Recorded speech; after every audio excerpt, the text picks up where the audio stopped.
All right, welcome back to My Mom's Basement, ladies and gentlemen. It is Robbie Fox, and I am here with Kenny from The Starting Line, someone I've been a fan of for a really long time, and we're here to talk Eternal Youth, the first album from The Starting Line in 18 years, which is pretty crazy, coming out in September. How do you decide, let's start right there, EP versus LP? I know there's been some EPs in between. What makes you come to the conclusion, all right, it's time to do another Starting Line album? I was ready to just retire into 7 inches. I was ready to do just series of 7 inches for the rest of our career. And we were sort of making a transition with management. And so when we were talking to new people who may fill that position, we got to talking with the guy who is our now current manager. And on our first phone call, I was sort of laying out this plan. I was just like, I don't think that people are interested in a full length from us, because my logic was I'm not interested in full lengths from other bands that are of our era 9 out of 10 times. I mean, that's a general statement that there's definitely exceptions that blow my expectations out of the water. But in general, even the bands that I find really popular are kind of disappointing me with their new records that come out versus the things that I became attached to and became a fan of. So that was, I think, a lingering phobia of me embracing the idea of doing another full length. I also thought we went out, pitching a perfect game. So I didn't want to then come back with a half-assed attempt or something half-cocked. So I was talking to our guy about this, and he just, he would listen to me ramble on, and I was just like, I just want to make 7 inches now, and I just want to be punk. And then there's lower bar to get over. We can make it in a short amount of time. We can make a lot of them. We can do it whenever we want. It's not a big preparation thing. The turnover would be pretty quick, and then we can sort of feed this fire with some kindling every once in a while. That was my logic. And he was just kind of sat back and said, you could do that, and I think you should do that, but if you want people to really pay attention to your band, I think that a full length is the best way to do that. And I sort of just reiterated, I don't think that people are going to care the way they used to. And he said, I just think that that's an insecurity thing. And that one sentence, I just think it's an insecurity thing, just pushed a button in my head where I just wanted to prove him and myself wrong, that I'm not insecure about the music that I make, and that I'm at the top of my game now. And really, to be able to come into an album process with a fresh perspective is a real gift.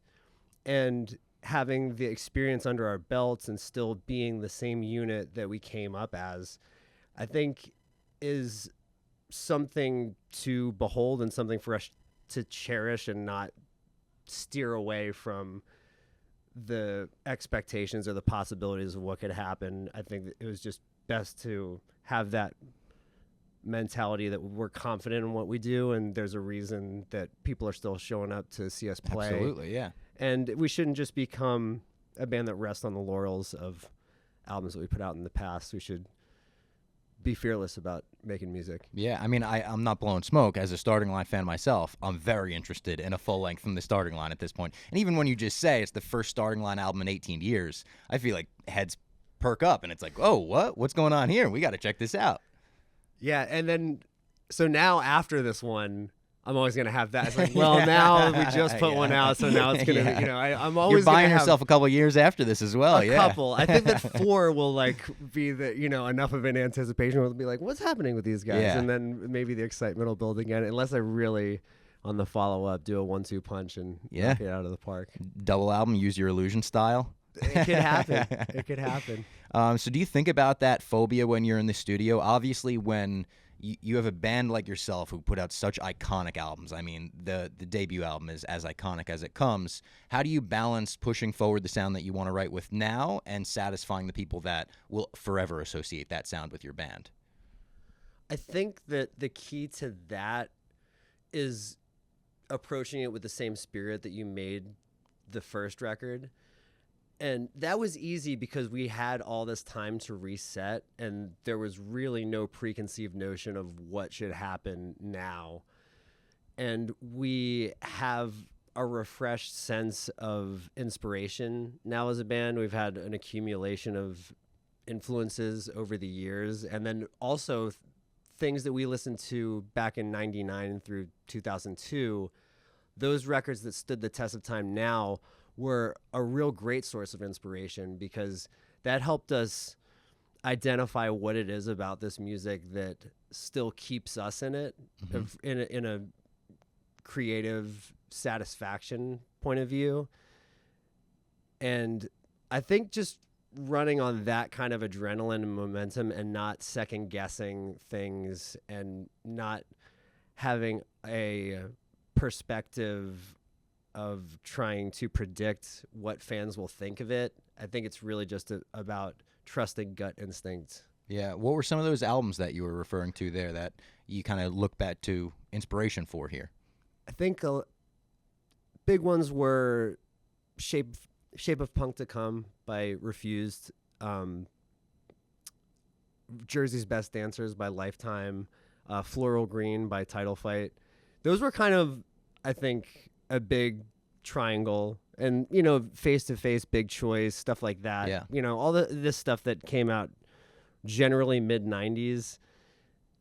Lifetime and Face to Face I embraced right away, but Refused was one that was a tough pill for me to swallow when I first heard that record.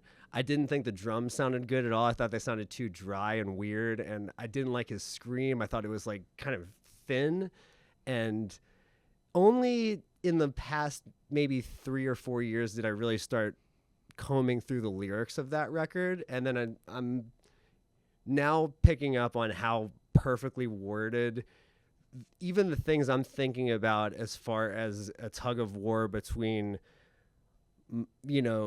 commercial success and creative satisfaction. Like, that record puts that feeling worded so perfectly, I think. Yeah. And then what was the general vibe of making this album? Are you recording this with a new producer, an old producer that you've worked with in the past? What was the vibe in the studio?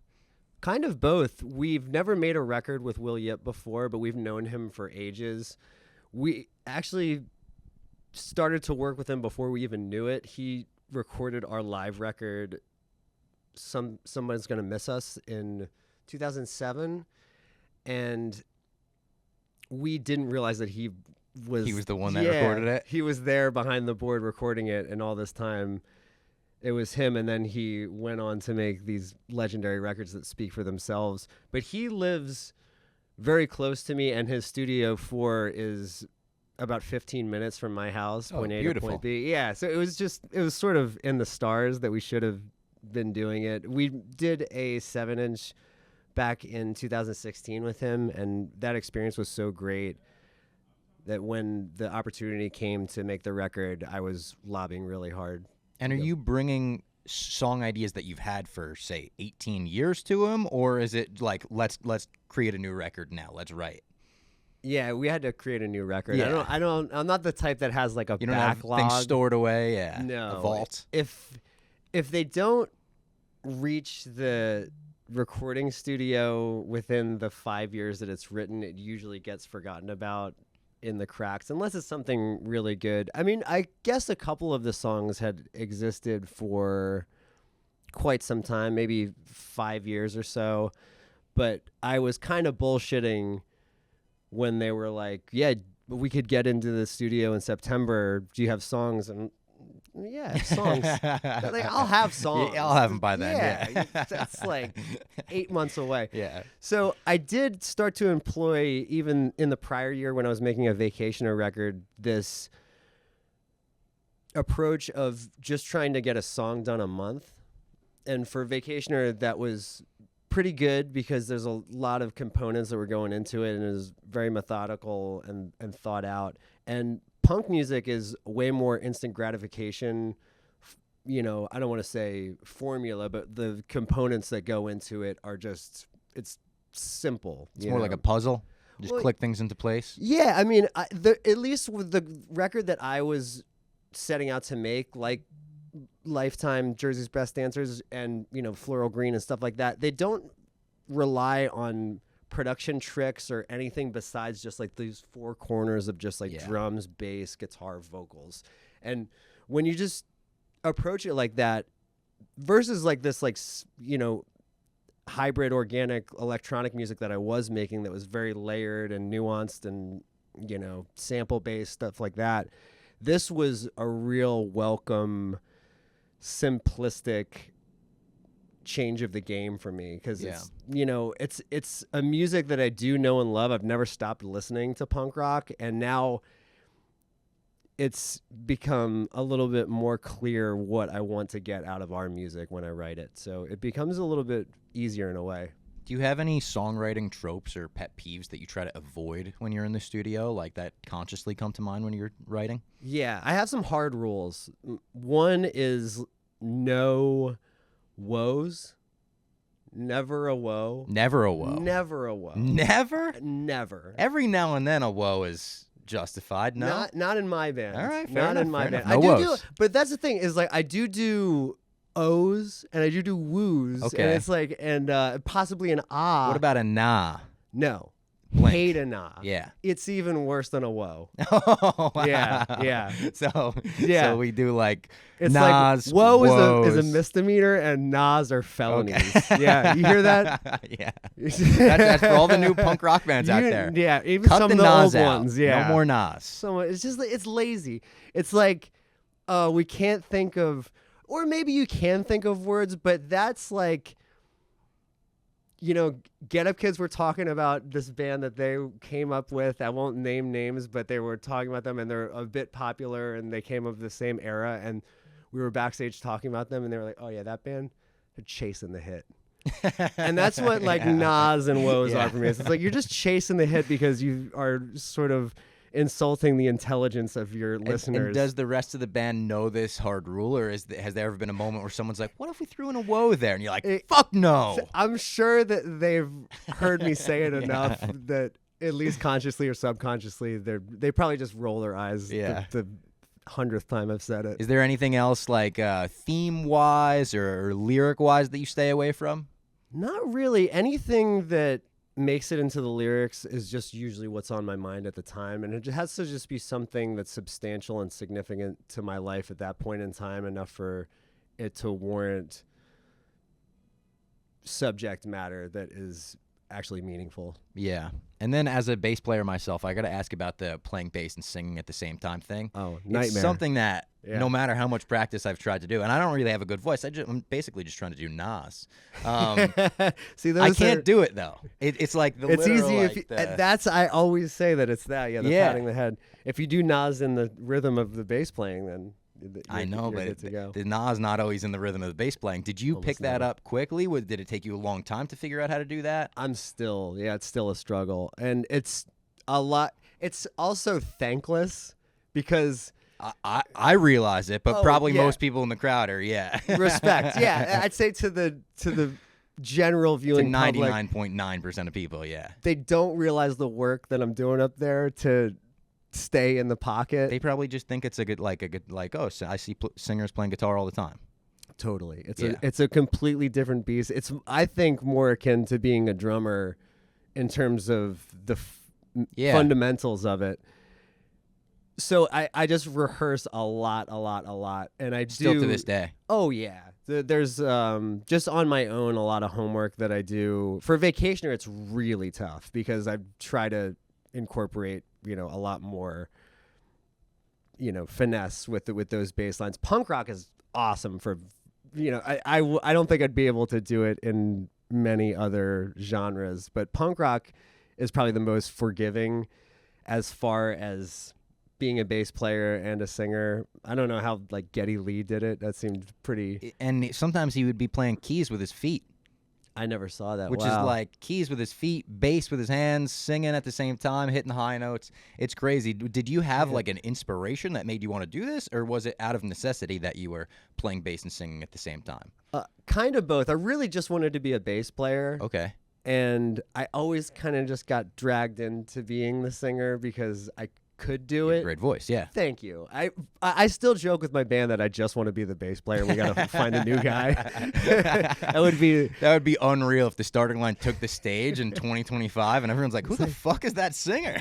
Is he hurt? Is his throat? Is something wrong? Nah, this has always been the plan. He We've just always doesn't been want looking. to. Yeah. It's just nerve-wracking for him. Who are your favorite bass players? Do you have favorites? I do. Like, do you have like childhood favorites that made you want to play bass? Funny enough, it was Les Claypool. Okay. Because I think he was the most prominent. Yeah. At the time. I don't even really love that style of bass playing, Me but neither. I still kind of fuck with Primus though, in a guilty pleasure sort of way. It shouldn't be guilty, but I do listen to it out of enjoyment. They're Still, a decent guilty pleasure, I would say. Yeah. right? It's kooky. Yeah. So him, yeah, and also Mike Dirnt was Oh, of awesome. course. One of my Yeah. favorites ever. Yeah. Matt and Scott from Face to Face were awesome. That band was really instrumental in my approach to bass playing and pop punk in general, because it was kind of just 4-chord structure, but the bass would always just take off, Yeah. especially in just certain places and certain fills and hinges of the song. I still listen to those records and I'm like, it's just flying over that thing. And I know this is a really nerdy question, so all the viewers out there who don't care about this, please excuse me. But as far as bass tone goes, Oh, here we go. Yeah. what do you search for in a bass tone, both when you're in the studio and when you're playing live? I like it kind of depends actually on what music you're making, but for this band, Yeah, for the starting line. I like something to sound almost in between the tone of Take Off Your Pants Yep. and like Converge, All We Love We Leave Behind, like, you know. Okay. So yeah, those are two very different records. Yeah, one's very punchy and Yes, kind of poppy. one yeah. is almost like Takeoff almost sounds like a piano, Yeah, almost but like it's so very good. stringy. Every single instrument on that record sounds incredible. I'm obsessed with Jerry Finn's production. Yeah. We really actually nerded out quite a bit about Finn's production, and he was able to, I don't want to give away too many of the secrets, but he was able to split signals in a way from the guitars that was very useful and kind of a hack. And for us, it was great. It's just a way to layer one track in a lot of ways that makes it sound a lot wider and more textured. So yeah, I love that clean, sort of bright, new string kind of sound. But I also rarely change my strings. So I'll have one bass with dead ass strings that have been on there for a year and a half, and then one that have been on there for a week, so I can have the option. And then that converged tone, Nate has this like just growling. I was gonna say a little more grungy, right? Oh yeah, it's just the perfect driven crunch to it. Yeah, but it has that like, you know, when they try to like scoop the bass in the EQ, but oftentimes it's just like a hair too much scoop. Like he just brings it back so that there's a little bit more bottom to it, but with that grime of the overdrive. The full scoop tone. That's what we're looking for. Yeah. That's it. I just got like my first like little pedal board thing because I was like, it would kind of be cool to have my bass sound good and not just like dead strings. Oh yeah. So now I'm trying to figure out the tone and stuff. So that was a selfish question from me to ask where I could improve, basically. I could talk about that all day. Hopefully people are still listening. And going back to the early days of the starting line, you guys have obviously toured with like a who's who of the entire scene. Who were the first bands that you became really tight with from touring? Definitely. Well, I got to shout out RX Bandits because they took us on our first full US ever, not really even knowing us at all. And they were so sweet in a mentor, elder band type of way. They'd been on the label for quite some time before us. And I'm sure that we were not their first cup of tea choice for an opening band musically. You know, they were showing me, they would steal me into their van and have me smoke weed with them and play me Black Sabbath and Hella and Mates Estate. And that really was so memorable for me because it felt like this acceptance into the fold they didn't have to be like that. I've met a lot of bands that are not that way, so I always have to give them a shout out Yeah. for how welcoming they were into the touring life, and it just sticks in my memory forever. Of course, Newfound Glory, they were really helpful, taking us on some of our first biggest shows. Also, Good Charlotte were very nice to us in the beginning. They took us Hell to yeah. Japan, and also we would play like shows with them in Delaware before they were the Good Charlotte, Yeah. juggernaut that we know today, and they were always so kind. That's awesome. And then is it true that the band got together because of basically like an AOL mass email chain that you responded to? No, it wasn't. That's on Wikipedia, and I didn't ever hear you tell that story. No, I think that it's sort of the story of this has kind of snowballed into something that's not quite right. It was really just Watts was on AOL, and in AOL you can you could search people's profiles, and I don't know if I had bass player or singer or musician necessarily in my profile, but I do remember just any space that I had, I just listed punk bands that I liked. So other people could maybe find, similar fans. Yeah. It was even to just like find like chat rooms and stuff. Yeah. Where I was just trying to find like new bands. That was a lot of what I was using AOL for at the time. And then randomly I just got cold called with an email one day from Matt Watts saying, "Hey, I'm putting together this punk band in the area. Would you know anyone that would want to just sing?" He didn't need a bass player. There was a guy who was a friend of ours that actually became our guitar tech for us Oh, wow. for a long time, that was playing bass that first practice. And I just showed up. I'm sorry. Then I responded saying, "Yeah, like I'm interested. I want to play. I'm in a few bands, but one of them is playing this skate park. It's in Ivyland. Is that close to you?" And he said, "Yeah, that's like 5 minutes from my house." So that weekend, I played that show. Matt Watts and maybe Mike and Sean, the guy that was playing bass that first practice, they showed up, saw my band. He was like, "Yeah, I like it. I like your voice. Let's get together." And then got together for one practice. Mike, our guitar player, was actually playing drums Oh, wow. that first practice. Yeah. It was like musical chairs almost. It was. Yeah. And it went really well. I remember they gave me a demo tape of some sort of riffs they were working on. I was like, this is leaps and bounds kind of ahead of the stuff that I'm writing and the other, peers that I'm trying to, get into bands with. So I was really excited.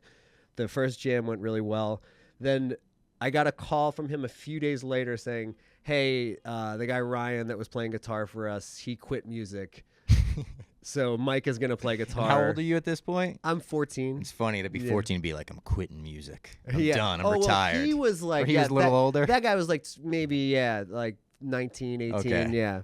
That was the dynamic with my first middle school band. I was like 4 years younger than all of them, Yeah. which made for very awkward. Like I would show up to our drummer that wound up being like my best friend. The first day I ever met him, we showed up to rehearse him for the band, and we all got out of the car and he went, "Whose little brother is this?" I was like, "Fuck this guy." And then it wound up being like my best friend, which is funny. You got to have those. You guys might be one of the only bands still together that got together via AOL. It could Gotta be a scarce group at this point. AOL bands? I'd say get in touch with Guinness because that sounds like a record to me. And then as far as shows, do you have one that stands above the rest and then one that stands below the rest? Do you have a best and worst starting line show that come to mind? Oh, God. The best one, I don't know if there is a best one necessarily. I guess that was nice when we played Skate and Surf, and it was pretty much the last of the shows before we were taking our break, and the future of us was uncertain. And we were doing this thing where we would, at the stop of Best of Me, we would walk off the stage and just let the crowd sing it, and then just be gone from the stage while the crowd is still singing. But when we tried doing it at that show, we got like mobbed by the 4 Year Strong guys and a bunch of other bands, and they just like pulled us back onto the stage and like everybody sang it together. So that was a nice moment. And the worst show, the one that sticks out to me, was South by Southwest 2005. And it was the kind of deal where it's not even part of South by Southwest. It's like, yeah, South by Southwest was happening, but this is not, we can't say that we're part of it. Yeah. And the lineup was Hawthorne Heights, Fall Out Boy, us. And I think Wow. in that order. So you're headlining. Technically. Yeah. you Yeah. know? Yeah. And boy, did everybody leave. No. And I'm talking, and it was packed too. Yeah. So that wasn't a great feeling. Yeah, we had that once. We played, it was Barstool's own event. Yeah. Barstool did a pizza fest because our boss does the whole pizza thing. Yeah. And they booked Teddy Swims to open up for our cover band. Oh yeah. And Teddy Swims went and tore the house down. People were like, "Holy shit, what Sings a voice!" like a bird. Yeah, come on. And then afterwards, we're playing covers to nobody, and the stagehands are like, "You got to get off stage," and they just started unplugging our stuff mid-song, just unplugging, and it's tough, but yeah, I guess that's what happens. Fall Out Boy, Teddy Swims. You got to take your lumps. Yeah. Take your lumps where you get them. Yeah. How did you find out that Taylor Swift name checked you in her song? Word had gotten around to us pretty quick once. Yeah. I think it was one of the state champ guys that actually leaked it Really? on Twitter somehow before any of us knew. But yeah, I'd say like 48 hours before it hit dropped? Yeah, before it dropped, we had And then heard a leak. Other than obviously like her name checking you, did anything else crazy come of that? Not really. Not as crazy as like I'm one just thinking would like think. someone reaching out that you would never thought of or something like that. No, nothing No. really. Well, besides just everyone That I you know ever being like, holy shit, what the went fuck? to high school with, Yeah. for a day was like, oh my god. Did that get old real quick? You were like, yeah, I heard it. People are like, even I am just sort of almost forgetting that it happened Yeah. at this point, you know. So it's like enough of a flash in the pan that it's not defining us. Yeah. But it was still nice. It's nice. Yeah. I mean, it was. I feel like every few months with this band and with this life in general, something happens where I'm just like, holy shit. Yeah. And that's so cool Yeah. when stuff like that happens. So I have to take it as a gift. People still care that they're still like, let's fucking Taylor Swift was in the studio being like, let me shout out the starting line. Like, that's fucking cool. Yeah, this life just never ceases to amaze me. I have some rapid fire questions for you. Just first band or artist that comes to mind. Strongest vocal performance you've ever seen live? Ooh, that's a great question. Oh, man. Strongest vocal performance I've ever seen live. This is like breaking my brain. I gotta come up with something good. So this is an unlikely one, but I think the first time that I saw LCD Sound System. Oh, okay. Actually, yeah, and it's the thing with him and his vocals is he's like a chameleon every song. It's like sometimes it's just like cupping the mics, like almost screaming punk rock. Yeah. And then sometimes it's this like deep, like New Order baritone kind of vibrato vampire thing. And then other times it's just like crazy falsetto. But every time it's perfect. Yeah. And it's also, he uses one of those like flat, Is it like the vocoder or something? I don't know. It's like one of those like flat, like Sennheiser mics that you see Oh, yeah, on. yeah. Maybe he doesn't. But the first time I saw him, I swear to God, he was using one of those Yeah. like flat, put it on the guitar amp. Like- Funniest musician you've ever met? Funniest musician, I think. Oh man,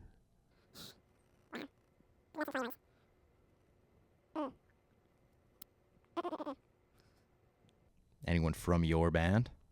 oh Schmutz is definitely the funniest. Yeah, well he and I can just.